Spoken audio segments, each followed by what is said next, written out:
નમસ્કાર વિદ્યાર્થી મિત્રો, ધોરણ 11 ગુજરાતી વિષયમાં આજે આપણે પાઠ 4 અમૃતા વિશે અભ્યાસ કરીશું. અમૃતા કિશનસિંહ ચાવડા લિખિત ચરિત્ર નિબંધ છે, જેમાં લેખકે પોતાની નાની બહેન પ્રત્યેનો સ્નેહ પ્રગટ કર્યો છે. ભાઈના લગ્ન પ્રસંગે અમુની વેદના તેમજ અમુના લગ્ન ટાણે ભાઈની વેદનાને લેખકે એટલી રસપ્રદ શૈલીમાં વ્યક્ત કરી છે કે વાચકની આંખ સહજ રીતે જ ભીંજાઈ જાય. અમુનો સાસરવાસ અને તેની બીમારી પછી તેની કાયમી વિદાય એ તો વાચકને અવાચક બનાવી મૂકે છે. કથાની સાથે અમુનો માતા પિતા અને પોતાની સાથેના સ્નેહ સંબંધને પણ લેખકે પ્રસંગોપાત ગૂંથ્યો છે, જે અમુના ચરિત્રને સરસ રીતે ઉઠાવ આપે છે. અમુનો પાંચિકા પ્રેમ, એ પાંચિકા પ્રેમને કારણે પ્રગટેલો ભાઈ પ્રત્યેનો સ્નેહ, અમુના અસ્થિ વિસર્જન સાથે થયેલ પાંચિકા વિસર્જન અને ભાઈની વ્યથામય સ્થિતિ, આ બધું જાણે અજાણે ચિત્રપટ ઉપર જોતા અનુભવતા હોઈએ એવું લાગે છે. તો વિદ્યાર્થી મિત્રો, આ પાઠનું આપણે પહેલાં પઠન કરી અને સાથે સમજૂતી પણ મેળવતા જઈએ. અમૃતા. મારી નાની બહેનનું નામ તો અમૃતા, પણ સૌ એને અમુના વાલસોયા નામથી જ બોલાવતા. મારાથી એ 3 વર્ષ નાની. હું 12 વર્ષનો થયો ત્યારે એ 9ની. અમે ભાઈ બહેન ઉપરાંત જબરા મિત્રો. અમુ ગજબની તોફાની. હું જરા શાંત, એટલે ફળિયામાં જરા કંઈક છોકરાઓમાં તકરાર જેવું થાય ત્યારે મારા સામાવાળાના તો અમુ 12 વગાડી દે. 12 વગાડી દે રૂઢિપ્રયોગ છે, એટલે સામાવાળાનું તો આવી જ બને. અમુના બાહ્ય દેખાવનું વર્ણન કર્યું છે કિશનસિંહે. ગંઠાયેલું શરીર, તંદુરસ્તીની ખુશ્બુ, નમણો ચહેરો અને તેજસ્વી ચકોર આંખો. અમૃતાની આંખો પર હું મુગ્ધ. એ આંખો એના સમગ્ર સૌંદર્યનું શિખર છે. એ તો હું જરા મોટો થયો ત્યારે મને એટલે ખબર પડી, પણ અણસમજણમાંય મને એની આંખો બહુ ગમે અને એ આંખો પર ધનુષ્યાકૃતિ રચી રહેલા એના ભવા હું પંપાળતા થાકું જ નહીં. પછી તો અમુ ના હોય તો હું મારા જ ભવા પંપાળતો અમુને યાદ કર્યા કરું. અમુને જોઈને મારા નાની રાજુબા હંમેશા કહેતા કે, કિશન, તારી બા નાની હતી ત્યારે બરોબર અમૃતા જેવી જ લાગતી હતી. અમુ મોટી થશે ત્યારે નર્મદા જેવી જ રૂપાળી થવાની. જો કિશન અને અમૃતા, એના માતાનું નામ છે નર્મદા અને એના નાની રાજુબા હંમેશા આવું કહે છે કે, કિશન, તારી બા નાની હતી ત્યારે બરોબર અમૃતા જેવી જ લાગતી હતી અને અમુ મોટી થશે ત્યારે એના માતા નર્મદા જેવી જ રૂપાળી થવાની. એક દિવસ રાજુબાએ મને અને અમુને બંનેને બાના બચપણની એક વાત કહી. નર્મદા ત્યારે 9-10 વર્ષની હશે. અમૃતાના માતા નર્મદા બહુ માંદી પડેલી. કોઈને આશા નહોતી કે હું જીવીશ. તમારા નાના તો હતાશ થઈને રડી પડેલા. એ દિવસોમાં એક સંન્યાસી ભિક્ષા માંગવા આવ્યો. નર્મદા એની ટેવવશ પ્રમાણે બંને મુઠ્ઠીઓમાં બાજરી ભરીને દોડી. એની ડોકમાં એક સોનાની શેર એટલે કે સોનાનો દોરો હતો. પેલા સાધુએ વાત વાતમાં ઘરની માંદગીની ખબર જાણી લીધી. તરસો હતો કહીને છોકરી પાસે પાણી માંગ્યું. એ સાધુ શાનો કોઈ અવધૂત હતો. એણે નર્મદાને કહ્યું કે જો તારી સોનાની કંઠી આપી દે તો તારી માં તરત સાજી થઈ જાય એવી ઈશ્વરી ભસ્મ આપું. નર્મદાએ તો કંઠી ઉતારી દીધી અને પેલા સાધુ ચપટી રાખ આપીને ચાલતો થયો. છોકરીએ તો પેલી ભસ્મ લાવીને સમચા પાણી વડે ગળે ઉતારી દીધી. ભગવાનને કરવું કે ત્યાર પછી વળતા પાણી થયા એટલે સાજું થઈ ગયું. એ હું સાજી થઈ 8-10 દહાડે પેલી સોનાની શેર નર્મદાના ગળામાં દીઠી એટલે જોઈ નહીં એટલે આખી વાત પકડાઈ ગઈ. છોકરીએ તો સાચે સાચું કહી દીધું. આખરે તમારા નાનાએ કહ્યું કે બળી કંઠી ગઈ તો ગઈ, તમે સાજા થઈ ગયા એટલે બસ. નર્મદા તું ગભરાશ નહીં બેટા. આ આવી હતી તમારી બા. જોજે અમુ તું આવું કંઈ ના કરતી. તે દિવસે સાંજે અમે મોસાળથી બંને જણા ઘેર આવ્યા ત્યારે અમુએ તરત જ બાને કહ્યું, બા મારા ગળામાંથી સોનાની કંઠી કાઢી લે, નહીં તો હું કોઈ સાધુને આપી દઈશ. બા પહેલાં તો અમુનો ધડાકો સમજી જ નહીં. એ તો મેં બધી વાત કહી ત્યારે હસી પડી ને અમુને બચ્ચીઓનું ઇનામ મળ્યું એટલે ખૂબ વાલ કર્યો નર્મદાએ. બા મને પકડવા આવી ત્યારે તો બંદા તો પોબારા ગણી ગયા એટલે એ હાથમાં ન આવ્યા, બહાર રમવા જતા રહ્યા કિશનસિંહ. અમુને પાંચિકાનો બહુ શોખ. એ રમત પાછળ એક ગાંડી. કલાકોના કલાકો એ રમતા થાકે નહીં અને રમવામાં પણ એકો. એ વખતે અમારા ફળિયામાં એક મારવાડી કુટુંબ અમારા બીજા ઘરમાં ભાડે રહેતું. એના વડીલ ભૈરવ કાકા રાજમહેલમાં કામે જતા. આરસપહાણ ટાંકવામાં એમની જોડી નહીં. ટાંકણું તો જાણે એમનું બાળક અને હથોડી જાણે એમની દાસી. એ ભૈરવ કાકા એક દિવસ બાને માટે આરસનો સુંદર ખલ લઈ આવ્યા. બા તો રાજી રાજી થઈ ગઈ. તે જ વખતે અમુએ ભૈરવ કાકાનો હાથ પકડીને આરસના પાંચિકા લાવી આપવાનું વચન લઈ લીધું. બીજે દિવસે સાંજે અમુના સુંદર કૂકા આવી ગયા. બસ ત્યારથી ફળિયાની છોકરીઓમાં અમુનું નામ થઈ ગયું. એટલું જ નહીં, એની આબરૂની મહત્તા એ વધી ગઈ. ધીરે ધીરે અમુએ રમી રમીને આરસના કૂકાને વધારે સુવાળા અને ચળકતા બનાવી દીધા. એ કૂકા તો જાણે એનો પ્રાણ. અને પાંચિકાએ રમે કેવી. એકવાર 4-5 એની બહેનપણી સાથે એ અમારા ઓટલા પર કૂકા રમવા બેઠેલી. બીજી છોકરીઓના કૂકા તો થોડે જ ઊંચે ઉછળે અને એમાંય ચૂકી જવાય, પણ અમુનો દાવ આવ્યો કે થઈ રહ્યું. એનો કૂકો બહુ ઊંચે ઉછળે અને કૂકાની સાથે એની આંખની ટીકે ઊંચી ચઢે. કૂકા સાથે પાછી દ્રષ્ટિ નીચે ઉતરે.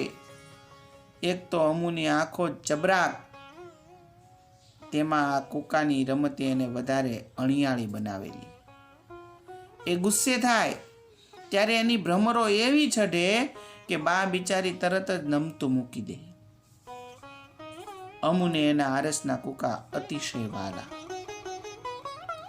એને 9 વર્ષ પૂરા થયા ને 10મી વર્ષગાંઠ આવી ત્યારે બા પાસે અમુએ પોતાના કૂકા માટે મશરૂની કોથળી કરાવેલી.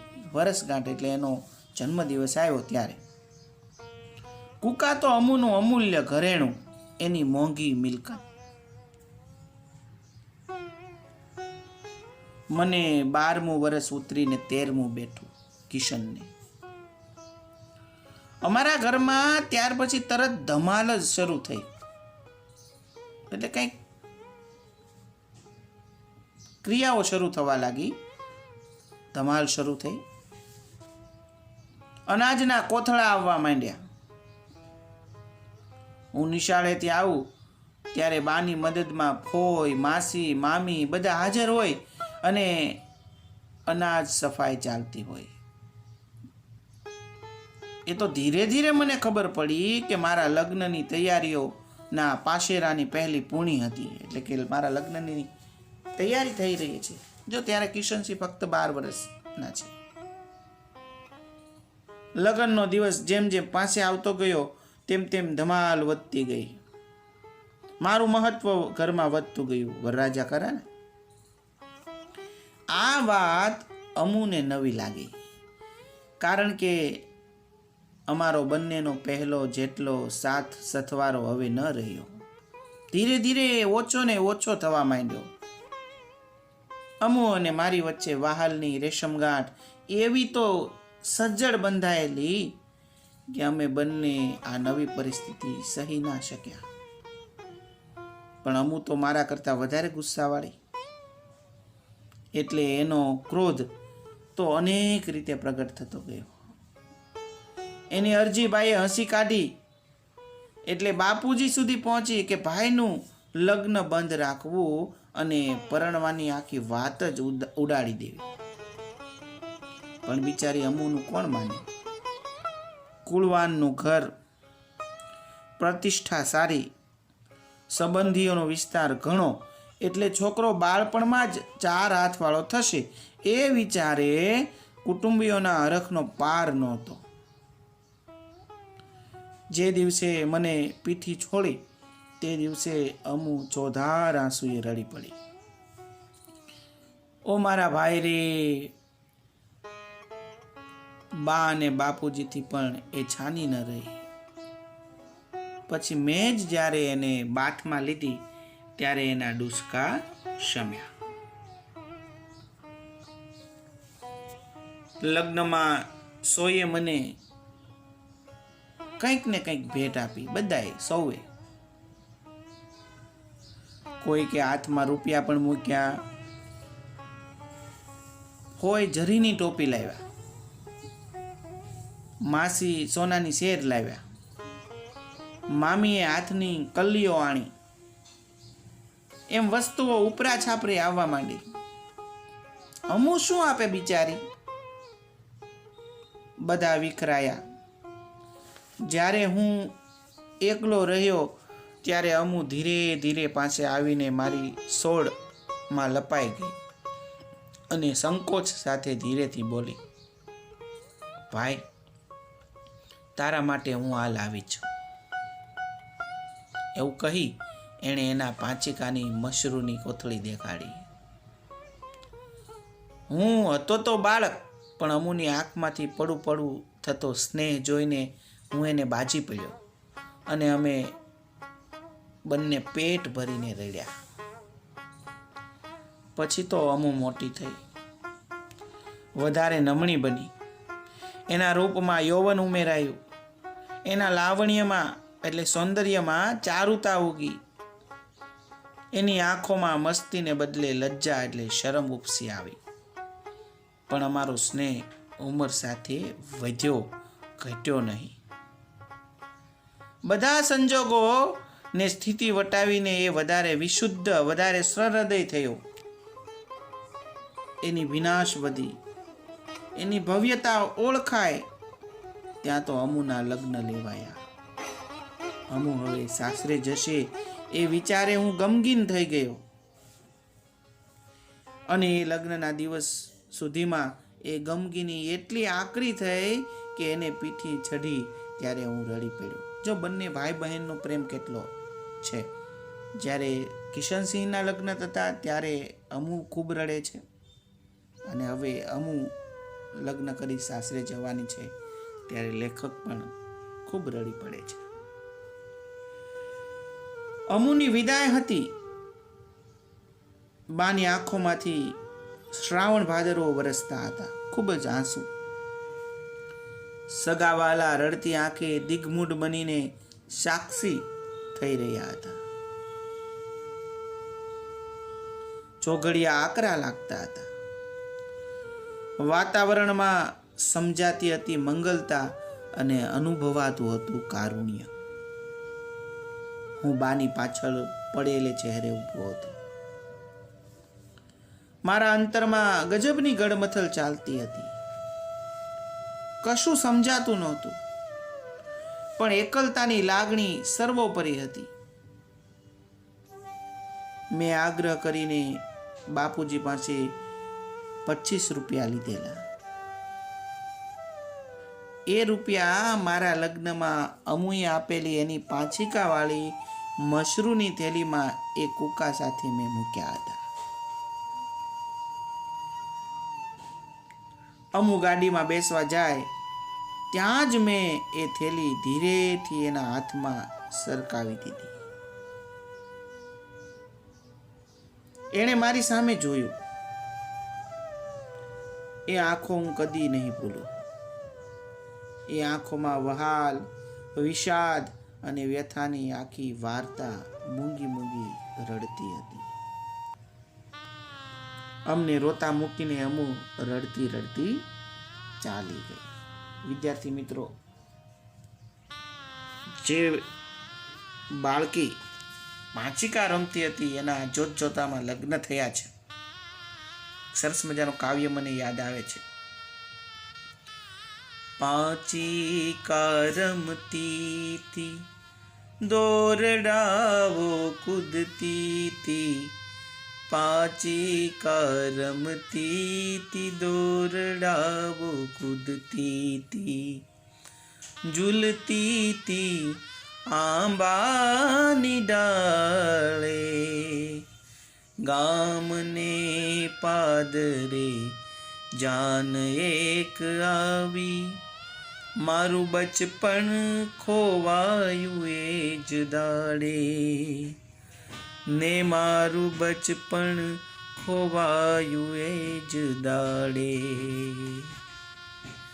દીકરીના જ્યારે લગ્ન થાય ત્યારે એનું બચપણ છીનવાઈ જતું હોય છે અને અહીંયા તો ખૂબ નાની ઉંમરમાં લગ્ન થયા છે.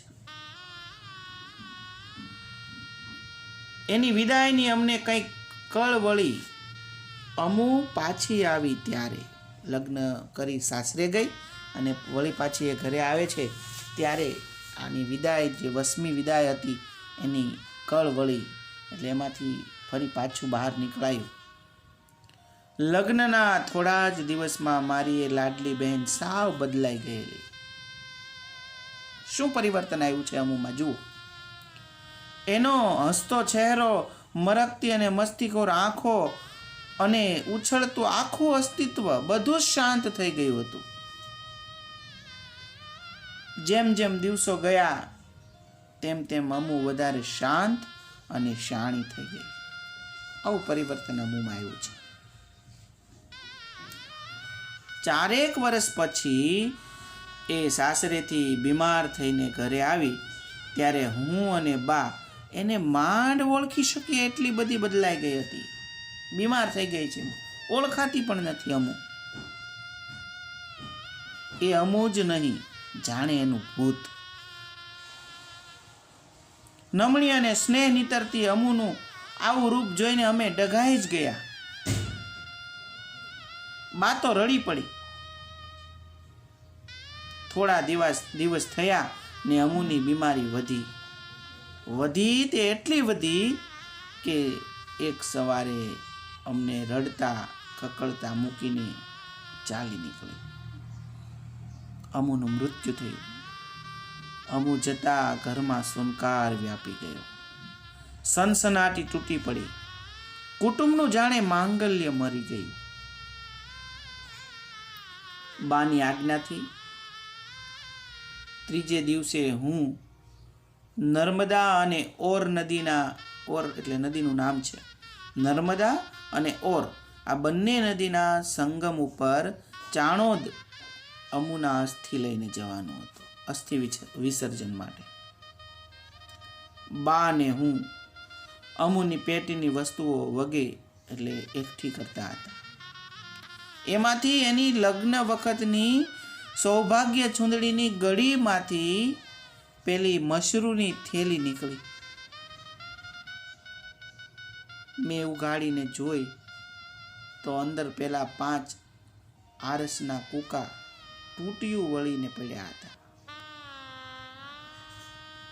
એ કૂકા જોઈને મારાથી તો ના તો રડાયું અને ના બોલાયું. બા કૂકાને જોઈને પછી મને જોઈ રહી. જોતા જોતા જોઈ ના શકી એટલે બાથ ભરી લીધી. બાની સોડમાં હૃદય દ્રવી પડ્યું એટલે લેખક ખૂબ રડ્યા. સોમનાથના ઓવારા ભણીથી વહી આવતી નર્મદાને કરનાળી અને માંડવાની વચ્ચે જ્યાં ઓર નદી મળે છે એ ઓર સંગમ તરફ અમારી હોડી જઈ રહી છે. હાથમાં અમુના અસ્થિની થેલી છે. મારા ગજવામાં પાંચિકાની મશરૂની થેલી પડી છે અને મારા અંતરમાં અમુની સ્મૃતિ જીવતી પડી છે. અકસ્માત માછીએ કહ્યું, માછી એટલે નાવ ચલાવનાર વ્યક્તિએ કહ્યું, ભાઈ આ ઓર સંગમ. મેં અસ્થિની થેલી પાણીમાં મૂકી. જીવ તો ન ચાલ્યો પણ પેલી પાંચિકા સાથેની મશરૂની થેલી પાણીમાં મૂકી દીધી. અમુના અસ્થિ અને આરસના પાંચિકા મેં પાણીમાં મૂક્યા ત્યાં તો લાવણ્ય અને લજ્જા ભર્યા એના લોચનો ધનુષ્યાકૃતિ ભ્રમરોથી છવાયેલા મારી સામે હસી ઉઠ્યા. તો એક સરસ મજાનું આ અમૃતાનું જીવન ચરિત્ર લેખક એટલું સરસ રીતે વર્ણવી શક્યા છે કે વાચકની આંખોમાંથી એ અશ્રુ પણ વહાવી દે છે. તો વિદ્યાર્થી મિત્રો, આ અમૃતા પાઠનું ફરી એકવાર સરસ રીતે તમે વાંચન કરજો અને ત્યારબાદ સ્વાધ્યાય કાર્ય પૂર્ણ કરશો. ખૂબ ખૂબ આભાર.